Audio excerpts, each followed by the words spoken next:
This is the Open University.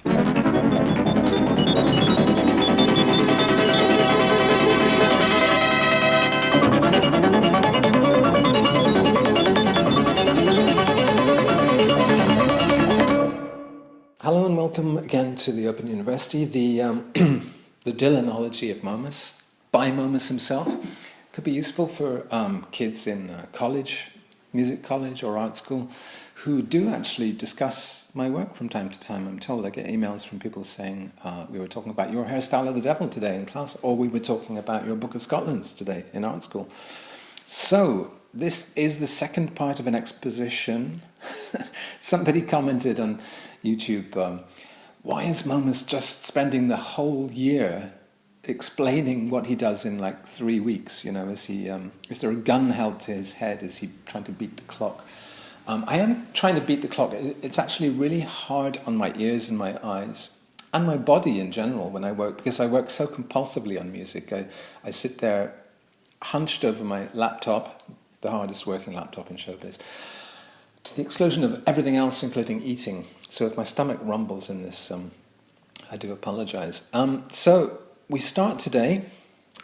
We come in with the Fisher King. Okay, the Fisher King cropped up in the Beckmans song because one of Beckmans' paintings, in fact several I think, actually do show the Fisher King, who is this figure in The Golden Bough, in Arthurian legend, and in T.S. Eliot.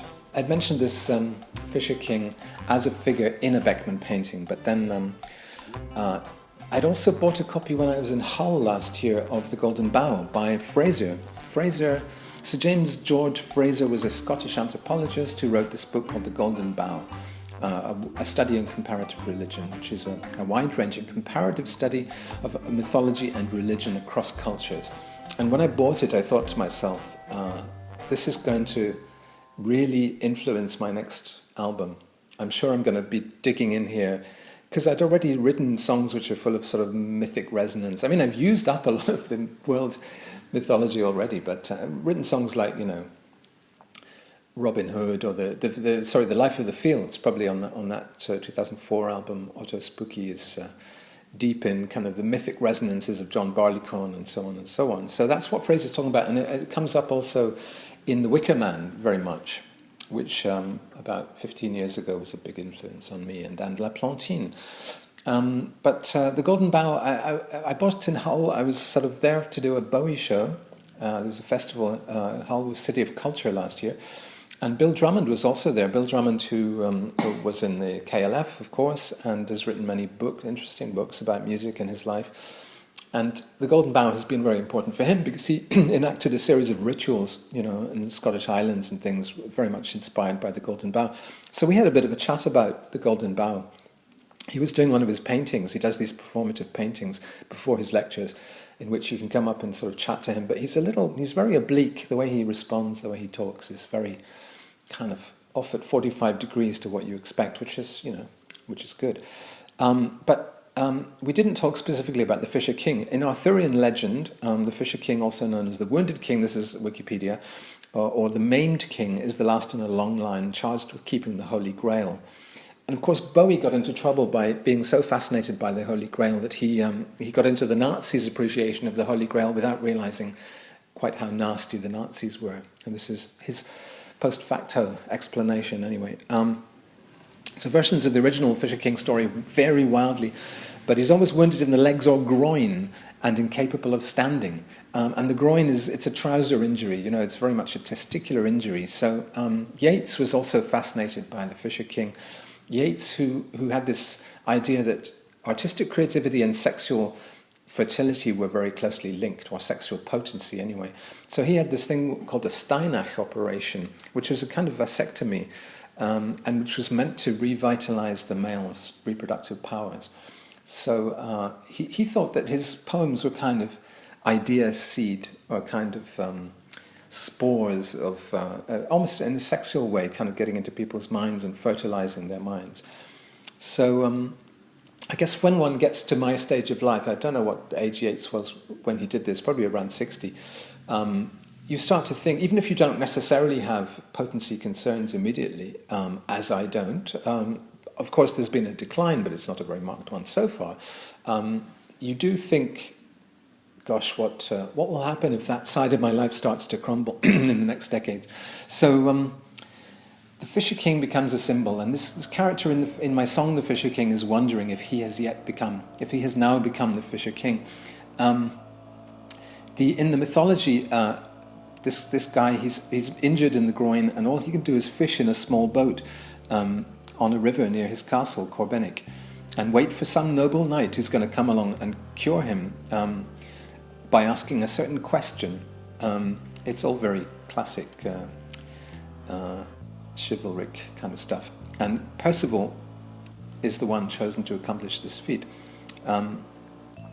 All the little Percivals. Of course, Nietzsche wrote an opera called Percival as well. That was one of his last works. But the Fisher King also appears in Chrétien de Troyes' Percival, the story of the Grail in the late 12th century. That was the first appearance. The character's roots might lie in Celtic mythology. And he may come from the figure of Bran the Blessed. Bran has a cauldron that can resurrect the dead, albeit imperfectly, because those revived thus cannot speak. Rather a nightmare zombie kind of scenario. But he gives the King of Ireland as a wedding gift to this cauldron, which becomes a soup tureen in my song.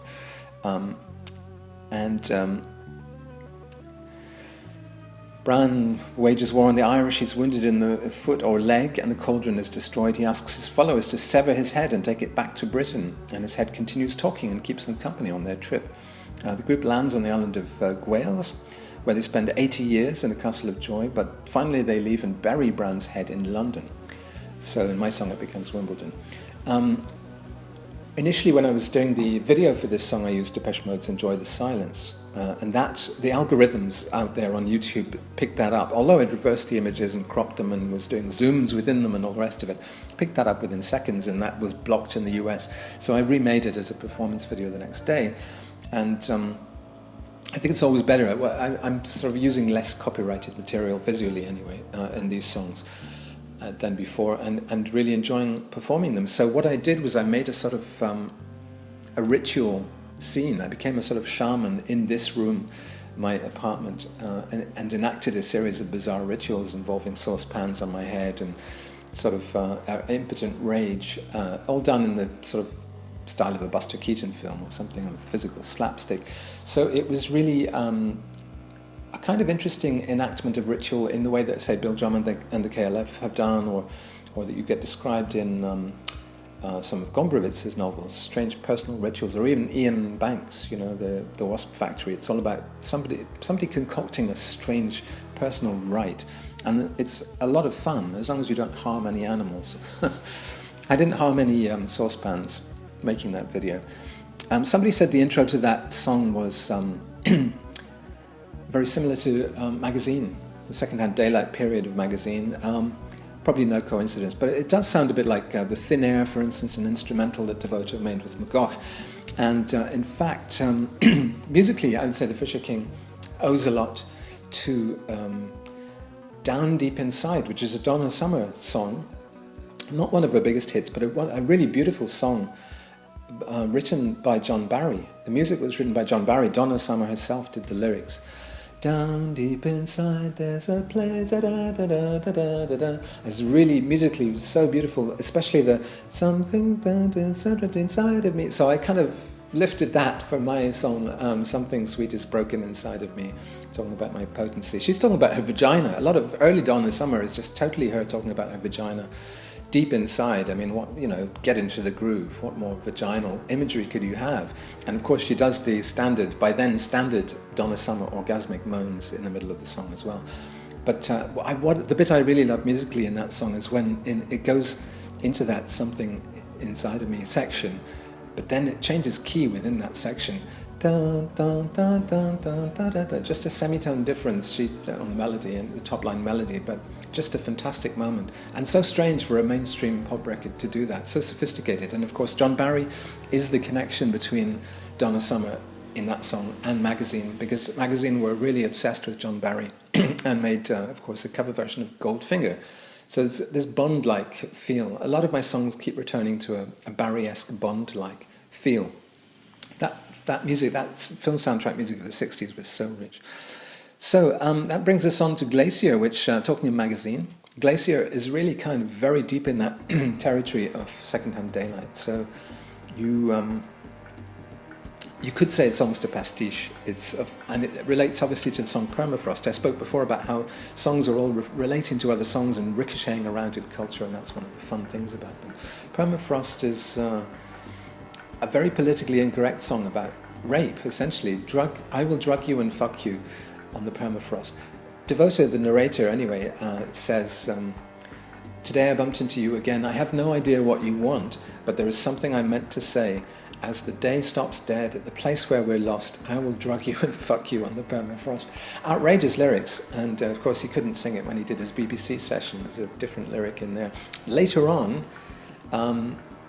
he actually changed it when he reformed magazine in 2009. He changed it to, you want me to drug you and fuck you on the permafrost. So it becomes a consensual act.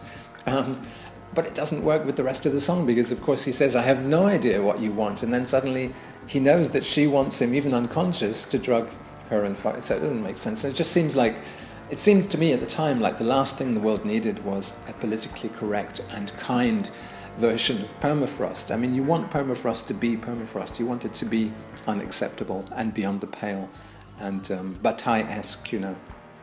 The awkwardness is essential. But actually the same kind of thing happened to me writing Glacier, because there was originally the line,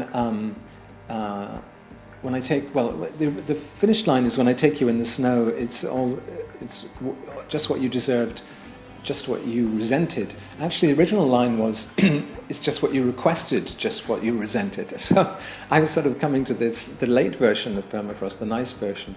But then I thought, God, it's all that you deserved is a much stronger line. It's just got this kind of aggression in it, and all you resented. And so I guess art often demands you to go into these areas which are unacceptable. You know, you can crash the plane and walk away. You can have that plane crash out on the tundra, out on the permafrost. Glacier, it turned into, it's funny, the video kind of made it more a song about climate change than it was originally. Originally it was just really a pastiche of permafrost, a revisiting of permafrost.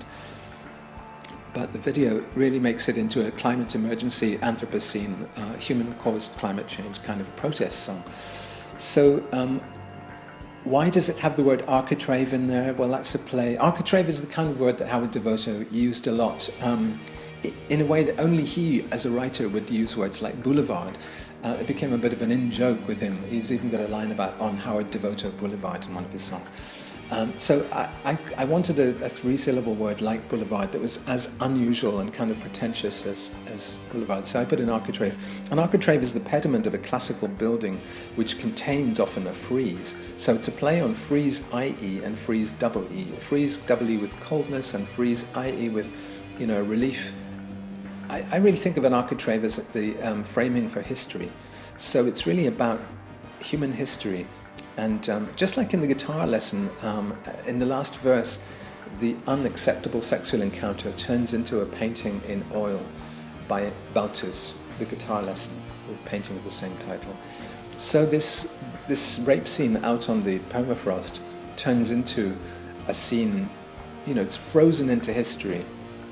And actually, humanity itself is currently creating the architrave of the future in terms of our reaction to global warming right now, that exactly how that frieze of our history turns out and how much violence is sort of turned into cold marble in that frieze depends on what we do now with climate change. So it becomes a bit of a consciousness raiser about climate change. Musically, there's a Moondog loop in there, percussion. So somebody said on YouTube, this is Moondog's little-known collaboration with Magazine. And the guitars are kind of aping John McGough, obviously the Scottish heroin addict, but brilliant guitarist who worked with Susie and the Banshees and other people as well, but was Magazine's guitarist in their great period. But of course it's just me doing it on an iPad. And you can get quite good guitar sounds on iPads and things now, but it's slightly pathetic to be doing John McGough on an iPad. But that's my whole project is kind of, it's lo-fi, as you know. I do think, though, that musically that these new songs, listen on good headphones, because these have a lot of great details and beautiful textures. And I think, the great thing is that you can, with the instruments that I have here, just secondhand stuff from markets and electronic apps and things, I can get some pretty great sounds now. In my end is my beginning. This is this funny little refrain which starts it, and that does refer to East Coker, Eliot's four quartets. His late, he thought he was barren, a bit like Yeats. He thought he was running out of creative inspiration and possibly sexual inspiration too. A lot of his early work is a bit like Bowie's because it's about madness, the madness in his case of his wife, the neurosis of 1920s London with this mad Vivian, his wife. And also the influence of La Forgue, this sort of 19th century sensuality and sense of enchantment, which you get in early Eliot. In late Eliot, rather than embracing communism, as say someone like Auden did, he embraces Catholicism. And so you get these rather staid poems. And yet there's a similar tone to late Auden, which is a kind of tone of objectivity. And also Brecht, weirdly enough, Eliot, Auden and Brecht have this in common, that they have this tone of didacticism and returning to collective ideas of either tradition, in Eliot's case, or Marxist-Leninism, in Brecht's case. And in Auden, I guess it was sort of queercore operatics or something. But, in Praise of Limestone, for instance, by Auden, there's this sense of just an objective and calm and measured speech towards the end of their careers. East Coker was the town that Eliot's family came from, and he was, so in my end is my beginning, he's coming full circle back to the town which his family left in 1669. And it's really a poem about the disorder within nature that's the result of humanity following only science and not the divine. It's a religious theme, but also related to climate change concerns, obviously.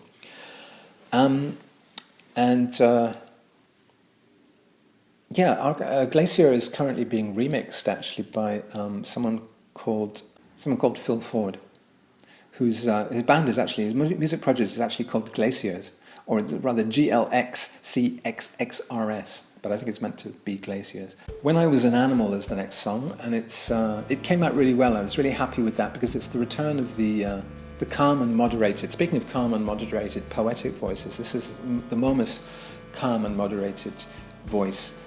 Which I think is one of the unique things that I do, this sort of reverbless vocal where I'm very, very close to the mic. It's very intimate and it's very measured. And I guess I learned it partly from Gainsbourg. When I was young, I was really into Jacques Brel. And Jacques Brel basically does this thing in each song where he starts kind of low and disgruntled usually, and then he gets very angry or very kind of extravagant, and he shouts and bellows and makes a big theatrical climax. And it works really well for live songs, that kind of approach. But it's kind of annoying to listen to over time at home. You don't want to... Sorry, the locks keep falling off. The wood keeps falling out of my chair. You don't want to listen to that all the time. I rather appreciate the alternative in the French tradition, which is especially Georges Brassens, who has no artistic progression at all, and no progression within his songs either. Basically, they're all just witty, and they're like someone talking to you, and they're all on one level. And his arrangement style in the early 50s is stand-up bass and acoustic guitar. His pose, he stood with one leg up on the chair and the guitar like this. That pose didn't change either. Nothing changed, and I kind of admire the fact that an artist can come along and even do uniform covers. I would love to have done, as Momus, the same basic cover design on each record. I guess Morrissey and Bell and Sebastian are the closest. Not so much Morrissey. He's now sort of left that Joe Slee period. The Smiths kind of had a uniformity in their covers, but I would have loved to have had a uniform Momus look, or even just numbered covers, like, I would now be at, 33 or something like that. So something very simple like this. I love this cover, which is people reading Marxist-Leninist, actually reading Brecht, Helen Wiegel and Eckhard Schall from the Berliner Ensemble reading Brecht, but very communist. And could you get more simple as a sleeve? Maybe I'll do the Pantaloon sleeve, something like this. Just so fantastically simple. I love it. There's lots of sleeve notes. These videos are the sleeve notes, really. So that kind of level Momus tone is really important to me. And I wish I had the consistency to make a whole record just on that kind of calm level. Maybe I will do that as I get older. Because it's really about the avoidance of passion. It's about the avoidance of intensity as a conscious aesthetic decision. So when I was an animal, this has a really interesting genesis, this song, because I have a friend who's living in Paris, but she's currently in Japan. She's been in Japan, actually, for the last few weeks. And from Japan, she sent me an email on August 17th, and she said, I actually had a dream several nights ago that you wrote me a song, and I didn't get to hear it, but its title was When I Was an Animal. You told me that it was a comparison between the process of falling in love with someone and evolutionism, that basically during the first stages of interacting with someone you're interested in, you tend to be more bold and more primal in the way that you act or talk to them. But as you fall in love and get to know your lover better, you might realize that some of the things you had said or done at the beginning were a bit inappropriate or may have offended or hurt them. Therefore, you polish your personality and adapt it in order to please them in a more refined way. You become more adapted to your environment, in other words, to your lover, which is a really amazing thing to have in a dream explained to you. I was apparently explaining this to her in the dream. I've got many songs in dreams, but not so much from other people's dreams. So it's a really interesting collaboration on the level of the unconscious. And it said a huge amount to me about our relationship as well. And so I sat down and thought, well, this is such a great title. It's one of these titles that sort of writes the song for you. When I Was an Animal, to me it evokes a little bit of its Metamorphoses, which is about humans and animals kind of being able to change form at will and just become one another. And that's a classic, universal kind of element in mythologies, pre-Christian mythologies the world over, that somehow shamanic rites and things are all about animals and humans not being distinct. And again, we go back to subject-object. The world and I are not distinct. We are actually all the same. And the Japanese continue with this a little bit in modernity with animism, and a Japanese person will happily eat meat and explain that the animal and they were never separate things in the first place. The animal is kind of being eaten or is eating or is happy to be eaten or is just part of you before you even eat it. There's all this kind of weird kind of animistic idea of how the world is all interrelated. So it's partly that which came to mind, and also Max Weber's idea of disenchantment, and also the exhibition I saw at the Haus der Kultur in der Welt, which is called Neolithic Childhood, and was all about how modernism drew on an idea of the childhood of humanity in Africa and other places, the primitiveness which comes through in masks and other things in modernism, certain kind of bohemian behavior in the painters of Die Brücke, the group who lived here in Berlin and went out to the lakes and got naked and sort of had free love and stuff. So there is this sense that we've lost a period of enchantment, and maybe you get that in relationships too, that you become domesticated, especially after you marry someone. You have a logistical problem together with them, or a set of logistical habits, really, which are all about, now we have to go to the supermarket now, especially when you have a child. It just becomes, to the nth degree, logistical problems. And then you obviously get nostalgic for the time when you were an animal, when it was animal attraction that drew you to someone, and you behaved maybe not so well, you weren't so responsible. You were exciting, though. You did things kind of in a wild and intuitive way. So that really is what this song is about. But this person, the narrator, really was an animal. So he's turned from a house cat or something into a human. And in this sense, it rejoins, obviously, a whole list of my songs, which are from the point of view of a cat, like I Am a Kitten or Cat from the Future, which happen to be the favourite songs of this person who had the dream in the first place. So she obviously loves the song. And it's one of these things that, it's a gift from the gods, or from the unconscious. The next song is The Nightingale, and that was a proper recording of the cover I did when I had access in early June in Tokyo to an electric piano, a Yamaha, huge heavy piano, which I would bring out and make videos of me doing some of my favourite sort of cabaret songs, anticipating coming back to Berlin. And one I did was called The Nightingale, and it was a cover of a song sung by Alice Burnell on her 1985 album, Father's Lying Dead on the Ironing Board, which was produced by Philip Chevron, but executive produced by Elvis Costello. Alice Burnell, a terribly interesting character who was a cabaret singer in Berlin, where she was born, but then who fled when the Nazis took over and ended up living in Dublin.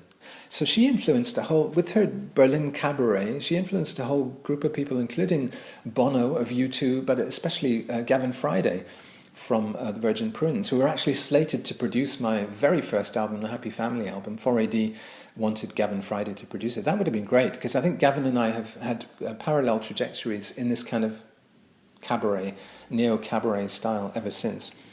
And so, of course, Elvis Costello, the Pogues, Gavin Friday. In the mid-'80s, Les Negres Vertes or Band of Folly Joy, in the mid-'80s there was this kind of parallel world which is not really thought about now, not really documented so much now, but it was a kind of post-cabaret scene in London and in Dublin, and with obvious connections to Berlin as well. So Anis Bernel's life was terribly interesting. She was, when she came to Britain, because of her perfect German, she was taken into the broadcasting, the black propaganda operations of the British government. And she did a kind of regular program on the broadcasts they were beaming into Germany to confuse and to sow chaos amongst the German troops. One of the things she famously did was she said that a certain U-boat captain's wife had just had twins. He hadn't seen his wife in over a year, so this was shocking news to him, and he immediately rushed home, and of course his U-boat was out of action as a result of that for a while. This kind of thing, just to screw up the enemy. So my video for this song uses the same scene from the 1946 Sherlock Holmes film, Basil Rathbone, Nigel Bruce period of Sherlock Holmes. It's called Dressed to Kill. So when I made my song Macbeth, it originally started off as a sort of cover version of this song, You Never Know Just Who You're Going to Meet, which was it's a kind of Hollywood idea of what British music hall was like in the 19th century. And I'm always fascinated by how Hollywood gets things wrong, the sort of Dick Van Dyke Cockney accent aspect of that. So I really liked, even better than actual music hall, I liked this sort of weird kind of Hollywood take on it. And so musically I used it then, but then video I've used it this time, and it was really interesting for me to get the arrangement to use lots of piano and try to get it to sound out of tune, like a barroom piano effect. So I had 3 tracks of piano from an iPad app, which I put all in different scales, because it's an amazing app, World Scales, which allows you to change the tunings, to change the scales. So 3 different pianos in 3 different scales, and it just turned into a Cockney barroom out of tune piano. Really beautiful sound. And it's the plot of the film Dressed to Kill is about some forgers who are using musical codes which are released to the world through music boxes which have the same melody but with slight variations, and the variations contain the code, and Sherlock Holmes has to find all 4 music boxes to find the location of the bank forgers' stamps. So he goes to this dive, which is known to be a place where actors and musicians hang out, in order to find this guy who knows every song. A guy called Joe Sisto. He's a sort of human Shazam. He knows every song that's ever been written, and he quickly identifies the music box's song as the swagman. So Holmes can find what the actual melody should be and find what the variations are. And I want the Nightingale to be the last statement on the record. It's the last song on the record, because I want that line, "You want to be rich, isn't that what you are?" That's such a brilliant thought. And I think it really chimes with the theme of this record, which is that, if you open the newspapers, if you go to the websites about what's going on in the world, you're always depressed and it always seems like the worst of times. But in my life personally, it's also the best of times. I'm really in a good place. Literally, because I love this apartment and I love Berlin, but also just personally, I feel like everything's coming together in my life. I probably have a major book project ahead of me after this record. I feel like I'm finally making my mark on the world, small though it may be, but actually I also realize that being as famous as that gentleman there wouldn't necessarily have been good for me or good for the world, I'm quite happy with having a constricted and intelligent audience, constrained audience. I mean, it always interests me that there are only 2 people who leave negative comments on my YouTube videos, for instance, or leave thumbs downs, and they can be traced. I can see where you are, guys. One of you is in Athens, and one is in Greece, anyway, and one is in Ireland. So it's kind of mystifying to me that people go out of their way to seek out an artist they don't like, and then to say, I still don't like you. But, at least I'm not in the echo chamber, the dreaded echo chamber, where it's all just people who already agree with you and already approve. As Stuart Lee put in one of his routines, it wasn't very funny, but I agreed the fuck out of it. So, that's the worst possible audience response you could have. So I encourage all the whatever negative comments come along. Brexochasm, for instance, the next song, you could actually say negative things about this. You could say, oh yeah, he's just recycling the songs he made in 2010. I am just that was the whole point. As I did when I made Shoe Size of the Angel, which was a sort of backwards version of Hairstyle of the Devil, conceptually backwards as well as musically backwards. Or as David Bowie did when he made Zeros 10 years after Heroes. What a fall that is. What a precipitous fall into irrelevance he had experienced in 10 years. He wasn't doing anything on the level of Heroes when he was doing Never Let Me Down. Zeros is quite an amusing 60s pastiche with lots of sitar, and it basically says it doesn't matter who you really are, it doesn't matter. It's great evidence for the fact that being famous and very wealthy by the stage he was, very wealthy, and living in Switzerland as a tax exile it's not the greatest state to be in, So I rewrote the lyrics, and I kind of rewrote the music too. And then originally, of course, it was Al Stewart's Year of the Cat. Hypnoprism was very much inspired by that. Al Stewart, in a sense, he's the RCA artist that I'm really closest to. I keep talking about Bowie, but I'm really a sort of Al Stewart character. He had a huge record. Year of the Cat in '76 was much bigger than Station to Station, just as, even bloody Peter... what's his name, Frampton, who toured as Bowie's guitarist in '87, was actually much bigger than Bowie in terms of making I'm in You, this record, which was like the biggest selling. It sold 20 million copies or something. It sold more than Let's Dance sold later. These sales figures are staggering, really staggering. But I had... baptized my album, and it was me coming full circle. I'm back in Berlin, and I'm back to doing Hypnoprism, which I was doing in 2010. The last thing I did in Berlin before leaving for Osaka was Hypnoprism, basically, and it was based. The title came from Hyperprism, which was a Holger Hiller 1986 release in Japan only. It was the Japanese title for his Open im Eck album, which came out in Europe as Open im Eck. An album I love, which is really using sampling interestingly. And it's also, the title originally comes from Varese. Edgar Varese had a 1922 composition called Hyperprism. I was going to collaborate with Ipo, this Paris-based artist, so I was going to call it Hypoprism, but then I went with Hypnoprism. And actually the original lyrics of Hypnoprism talk about the credit crisis, essentially. It's in the era of the Hypnoprism? Is it Hypnoprism? The wake of the collapsing pound, I met a beautiful Algerian travel agent with a horror of sound. So it's in the context of sort of dreadful things happening, in that case the credit crunch. You're nevertheless having wonderful encounters in sensual places, exotic places with wonderful women. That's really, that's the Al Stewart part of it. He's describing a holiday sounds like he's in Casablanca, because he mentions Peter Lorre and Humphrey Bogart and stuff. And he's meeting a girl and he's having an affair, and so it's this theme again that you can still have a wonderful personal life even in the worst of times, even in times which look on the face of it to be pretty terrible. So I'm in Brexochasm. I'm meeting a Parisian garments dealer with a beautiful soul. Might be related to the person who dreamed when I was an animal, and so. It seems to describe. It seemed that I was almost, with that reaction to the credit crunch, I was describing Brexit pretty well, and again, it's this mismatch between personal life and public life. In Hypnoprism, I used samples from Webern's 5 Pieces for Orchestra, so that beautiful sort of tongued flute sound, but there was also some very sensual sax, just taken from the usual sources, sax tutorials and things on YouTube. In which there was this exotic musical ambience, and I originally used a video which was copyright struck of Brian Ferry doing These Foolish Things.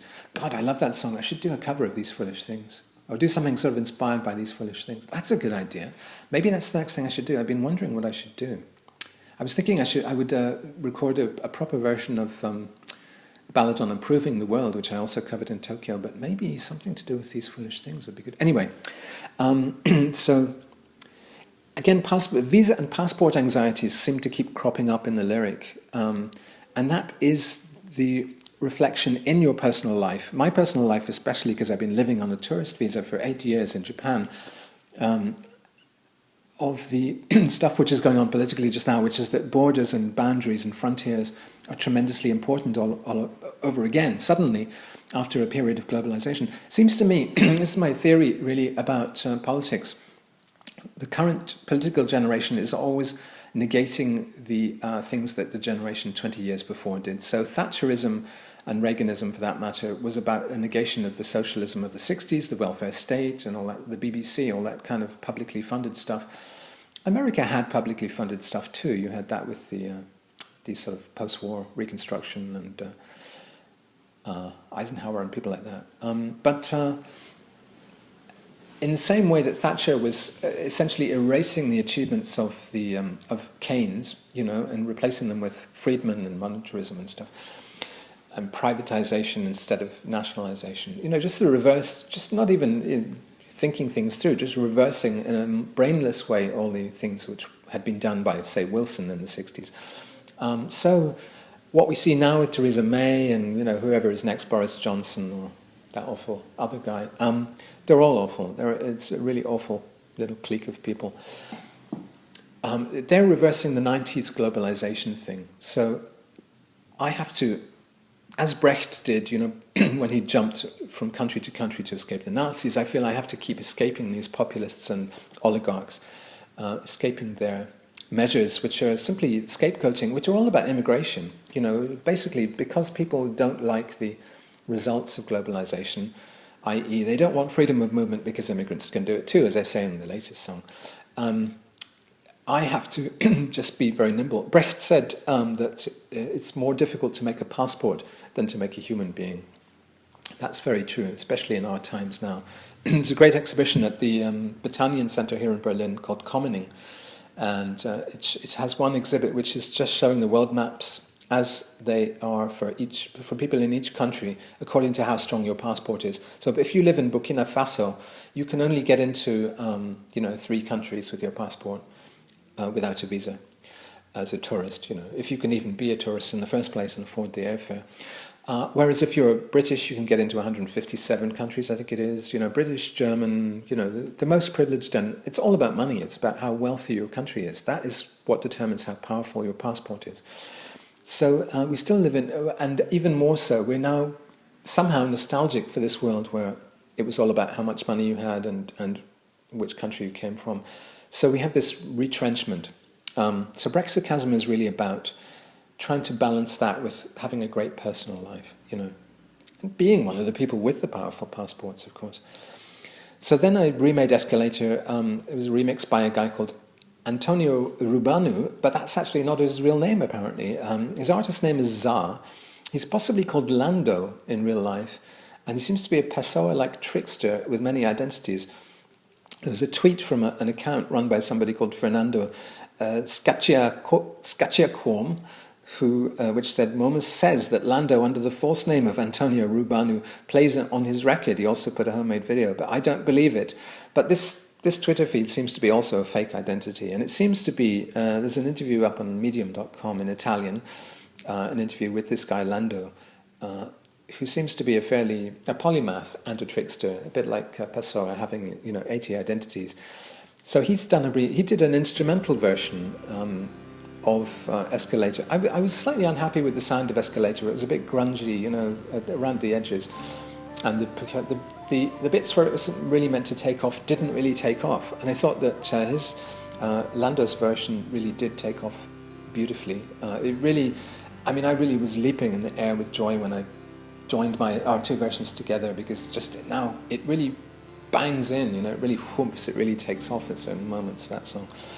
So I think it's better. I think it's a better version. I might still tinker with it before the production version of the CD, which will come out through Darla in the usual way in maybe October.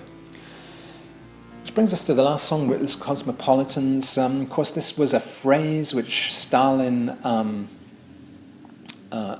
came up with, the eternal return of the hatred of the foreigner or the minority group.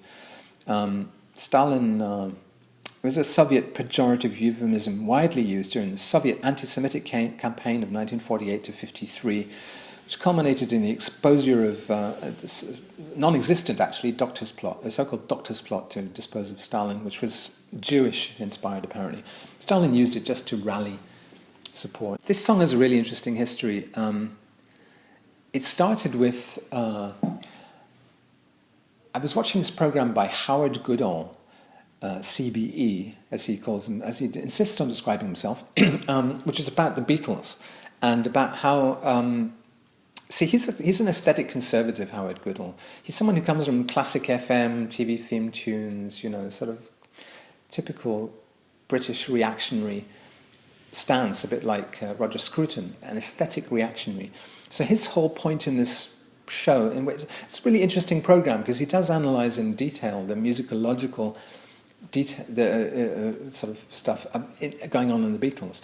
But his theme his editorial line is, what the Beatles did was to rescue those old familiar patterns discarded by the modernists. The full potential of Western harmony was still there to be relished. It was like turning on colour TV after years of black and white. Years of black and white, you fucking idiot. This was... The 20th century was one of the most creative times when all these people came out, John Cage and Schoenberg and all these people took music in different directions, and that is the full spectrum of possibilities for music, nothing to do with going into black and white. Varese using sirens and Cage preparing the piano. Even the Buddhist ideas of silence as music, that's a fantastically revolutionary idea.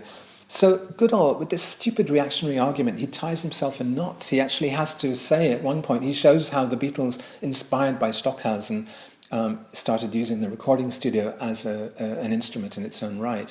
And Goodall says, ironically inspired by Stockhausen, because in his terms, Stockhausen is retrograde, it's a blind alley, avant-gardism goes nowhere, the public is not following, nobody gives a damn, etc., etc. Same with serialism in his view, So it's ironic that this kind of monster that he's trying to assail actually led the Beatles into being more creative. That was where full colour was coming from. His schema reverses black and white and colour.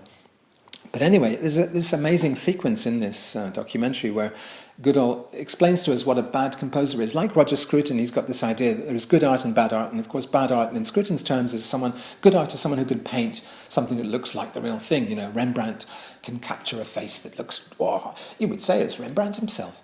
But Goodall has this idea of the bad composer, and he demonstrates to us it basically comes across like a cross between David Cameron's ginger cousin and Roger Scruton. He describes what a bad composer does by choosing Robert Burns' song For Auld Lang Syne, but he thinks it's called For All Lang Syne, apparently, because that's how he sings it in his English accent. And he sits down, he says, watch it yourself.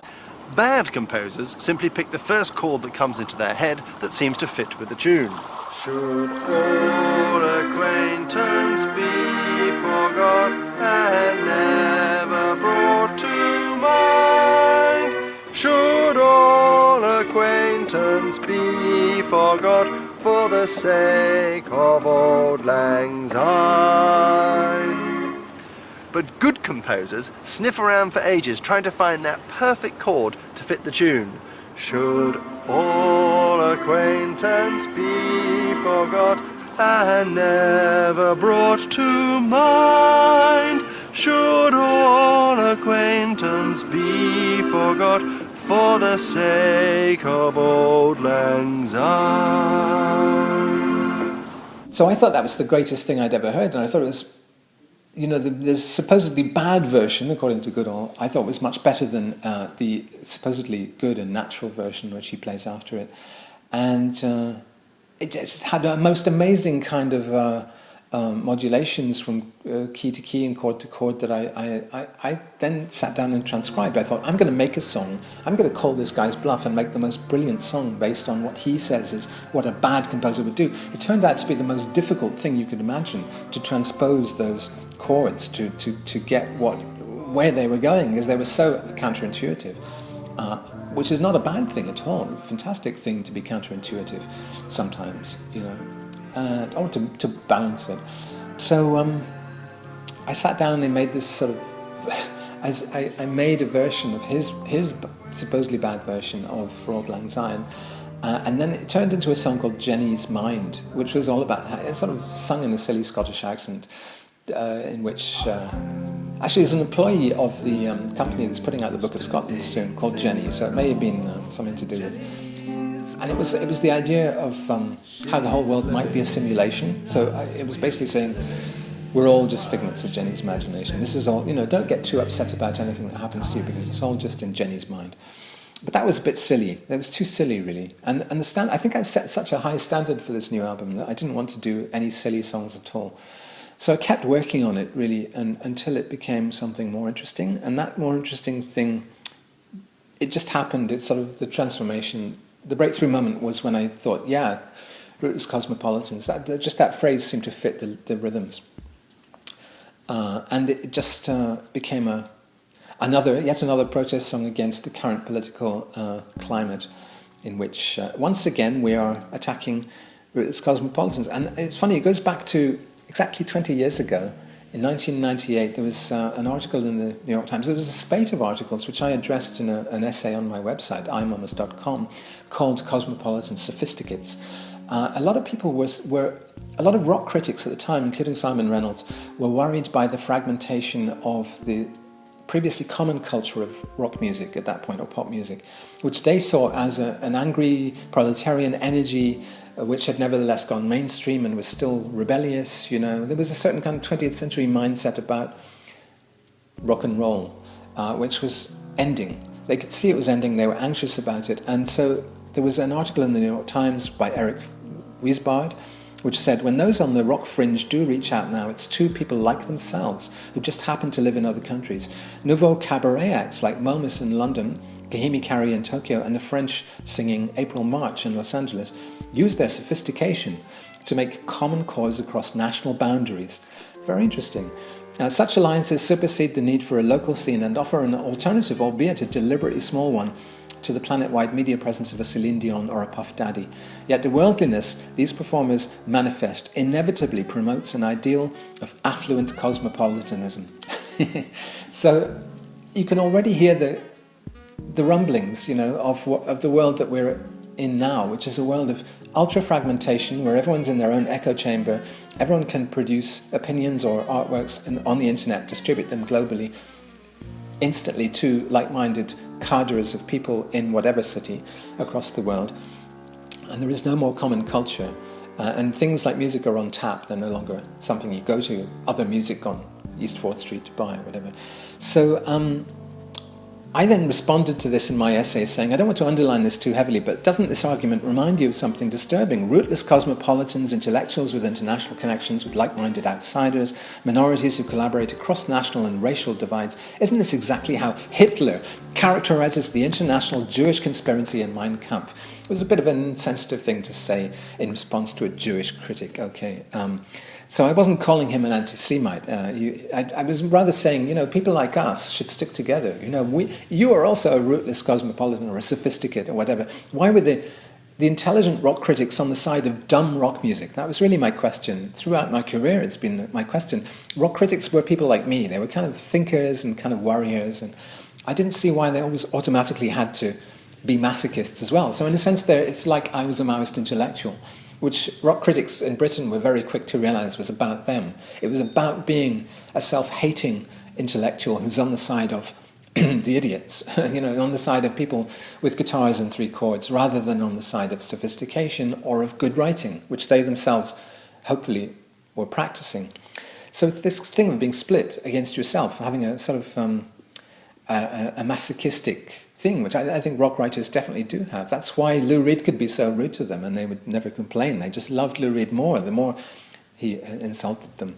So Weisbard ended this article by saying that the spiritual parents of the new sophistication were Bob Dylan and Captain Beefheart rather than Rolling Stones and Green Day.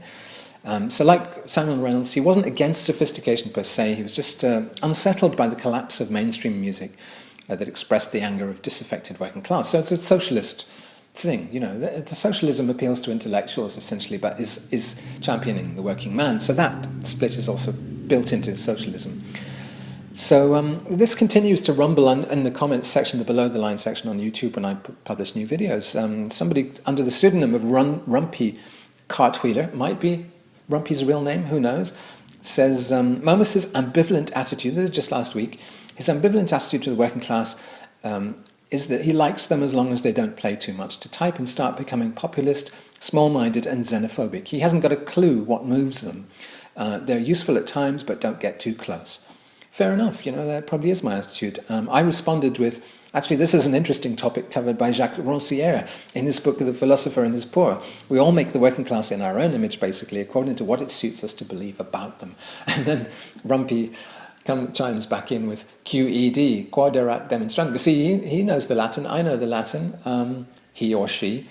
This just proves my point, saying Momus sees the poor through the spectrum, through the prism of Jacques Rancière philosophy. I mentioned Jacques Rancière because I had a date with a girl 3 weeks ago or so, before I started this crazy kind of album business, in which we sat by a canal and she talked about Jacques Rancière, and I didn't really know much about him. She's specializing in his philosophy, and I find fascinating the idea that philosophers from Plato on down have remade the poor in their own image, and the poor, stubborn bastards that they are, never quite live up to, or live down to, the idea, they are not the proletariat who want to become a class for itself in the Marxist sense.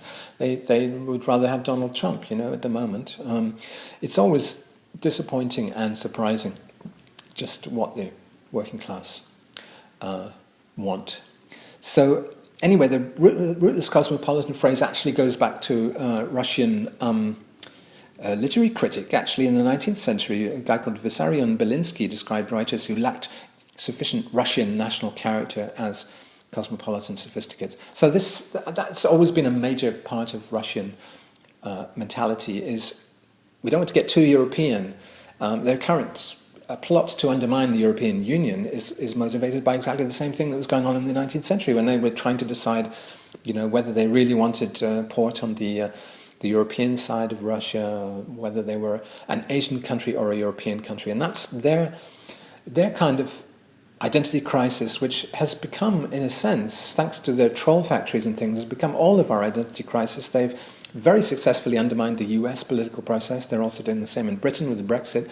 I would say this, it's funny, it's actually the Russian mentality from the 19th century which is determining our political agendas. And for that reason, maybe it's a great reason to say that the tundra, the Siberian tundra, the permafrosts of the Arctic, are the kind of mental terrain that we should all be in. And that this album, my album, Pantaloon, certainly is in as well. So that's where we are just now. I'm feeling a slight postpartum depression because I don't know where to go next, if indeed to even go anywhere next. I feel like I'm coming to the end of the narrative arc, and also I think I tend to run too long on albums, and I should probably... An album really has a lot of impact if it's like 40 minutes, and if it's 60 minutes it really loses some of that impact, so I don't want to dither around and just... And also physically, my ears are ringing, my voice is a bit hoarse, as you can hear. So I don't know where I'm going from here, and maybe I'll just stop, But there is that idea I came up with earlier. What was it? Open University. Should old acquaintance be